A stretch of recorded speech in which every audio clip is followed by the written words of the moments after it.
ഈ കോവയ്ക്ക വിളവെടുത്തിരുന്നപ്പോൾ ഞാൻ പറഞ്ഞിരുന്നില്ലേ, നമുക്ക് കോവയ്ക്ക സീസൺ ആകുമ്പോൾ ഒരുപാട് കഴിച്ചങ്ങ് മടുപ്പ് തോന്നും. നമുക്ക് കൊണ്ടാട്ടം ഉണ്ടാക്കി വെച്ചാലോ അല്ലെങ്കിൽ അച്ചാറാക്കിയാലോ ഒക്കെ നമുക്കത് പിന്നെ ഉപകരിക്കുമെന്ന്. അപ്പം ഞാൻ ഇല്ലാത്ത സമയത്ത് ഉപകരിക്കും. അപ്പം ഞാൻ ഇന്ന് കുറച്ച് കൊണ്ടാട്ടം ആക്കാനുള്ള പരിപാടിയാണ്. നമ്മൾ കോവയ്ക്ക ഇത് കണ്ട വട്ടത്തിലുമല്ല നീളത്തിലും അല്ലാത്ത രീതിയിൽ ഇങ്ങനെ അങ്ങ് അരിഞ്ഞെടുക്കണം കോവയ്ക്ക. ഇങ്ങനെ അരിയുന്നതൊക്കെ ഓരോരുത്തരുടെ ഇഷ്ടം. ഞാൻ കൊണ്ടാട്ടമാക്കാൻ ഇങ്ങനെ അരിയുന്നത്, ഇങ്ങനെ ഓവൽ ഷേപ്പിൽ അരിഞ്ഞെടുക്കും. ഇത് കണ്ടോ,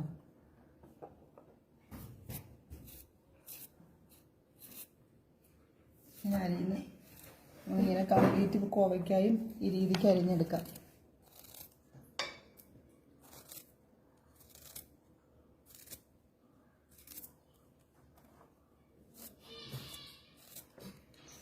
അപ്പോൾ അതേ നമ്മുടെ കോവയ്ക്ക ഞാൻ കംപ്ലീറ്റ് അരിഞ്ഞ് വെച്ചിട്ടുണ്ട്.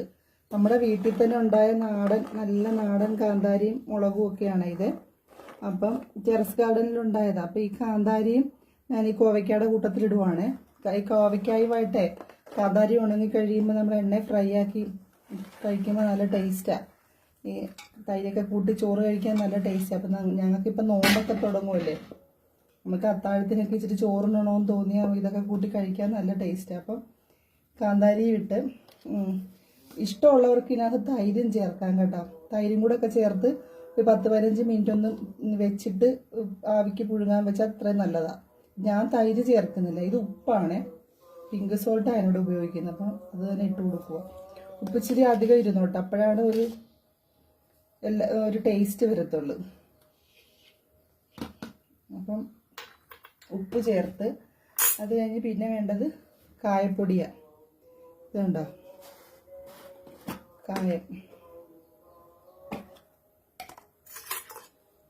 കായവും മണത്തിനും ടേസ്റ്റിനും ഒക്കെ വേണ്ടി ഒരല്പം ചേർത്തിട്ടുണ്ട് കായം.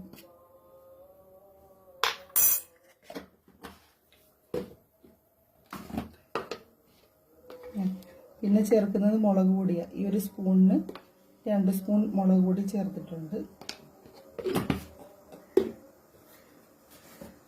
പിന്നെ ഒരു നുള്ളു മഞ്ഞൾപ്പൊടിയും കൂടെ ചേർക്കാം. നമ്മളിത് കുറച്ച് നാൾ വെച്ചിരുന്നിരിക്കുവാണെങ്കിൽ ഇതിനകത്ത് മറ്റേ കീടങ്ങളൊന്നും വരാതിരിക്കാൻ വേണ്ടി ഈ മഞ്ഞൾപ്പൊടി ചേർക്കുന്നത്. ടേസ്റ്റുമാണ്. ഒരല്പം മഞ്ഞൾപ്പൊടി. ഇത് നല്ലോണം തൈര് ചേർക്കുന്ന ഇഷ്ടമുള്ളവർക്ക് തൈരും ചേർക്കാം കേട്ടോ. ഇത് നല്ലോണം ഇതൊന്ന് കുടഞ്ഞ് മിക്സ് ആക്കണം. കൈ കൊണ്ട് തിരുമ്മി പിടിപ്പിച്ചാൽ അത്രയും നല്ലതാണ്. എനിക്ക് ഗ്ലൗസ് ഒന്നും ഇല്ലാത്തത് കൊണ്ട് ഈ മുളക് പൊടി ഇട്ടത് കൊണ്ട് കൈ പുകയാൻ സാധ്യതയുണ്ട്. അതുകൊണ്ട് ഞാൻ അതിപ്പോൾ ഇടുന്നില്ല. എന്താ നല്ലോണം ഇത് മിക്സ് ആക്കിയിട്ട് കുറച്ച് വെള്ളം ഞാൻ ഗ്യാസ് സ്റ്റൗവിൽ തിളയ്ക്കാൻ വെച്ചിട്ടുണ്ട്. സ്റ്റീമറിൻ്റെ പാത്രത്തിൽ ഇത് അതിൻ്റെ പുറത്തോട്ട് സ്റ്റീമർ എടുത്ത് വെച്ച് സ്റ്റീമറിൻ്റെ ആവിപാത്രം എടുത്ത് വെച്ചിട്ട് വേണ്ട നല്ലോണം മിക്സ് ചെയ്ത് കോവയ്ക്കായും കൂടി ഇട്ട് കോവയ്ക്ക അങ്ങ് നല്ലോണം വേഗണ്ട, വെന്ത് പോകരുതും, നല്ലോണം ഒന്ന് ആവി കയറണം.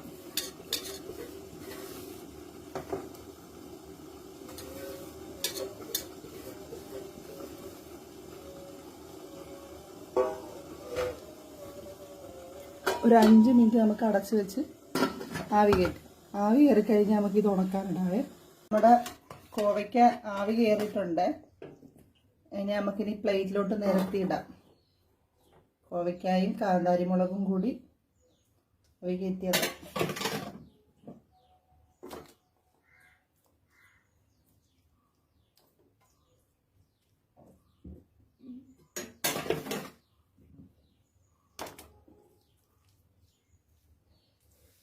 ഇതുപോലെ ഞാൻ 3 പ്ലേറ്റ് എടുത്ത് വെച്ചിട്ടുണ്ട്. 3 പ്ലേറ്റിലും ഇട്ടിട്ട് നമുക്ക് നല്ലോണം വെയിൽ കൊള്ളിച്ച് ഉണക്കണം.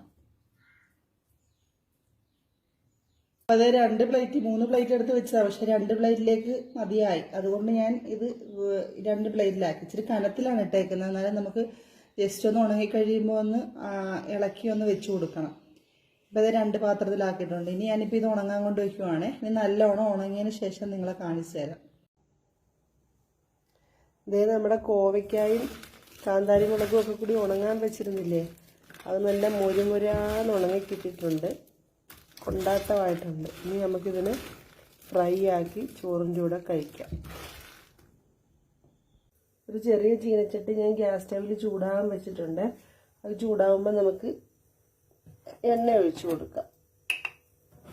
എണ്ണ നമ്മുടെ സ്വന്തം DXൻ്റെ റൈസ് ബ്രാൻ ഓയിലാണ്. കണ്ടോ?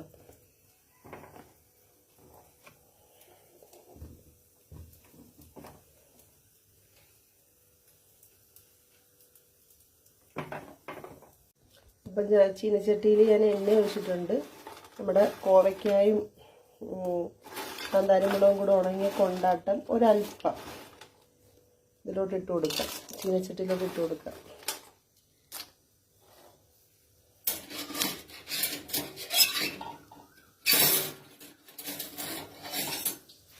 ഇത് നല്ല ഫ്രൈ ആക്കി എടുക്കാം.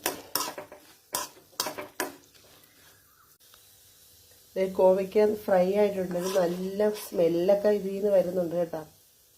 നല്ല ചൂടോടെ ഇരിക്കുമോ. ഇപ്പം തന്നെ നമുക്ക് പെറുക്കി തിന്നാൻ തോന്നുന്നൊരു സ്മെല്ലാണ്. അപ്പം ഞാനിത് ചട്ടിയിൽ നിന്ന് കോരി മാറ്റുവാണേ.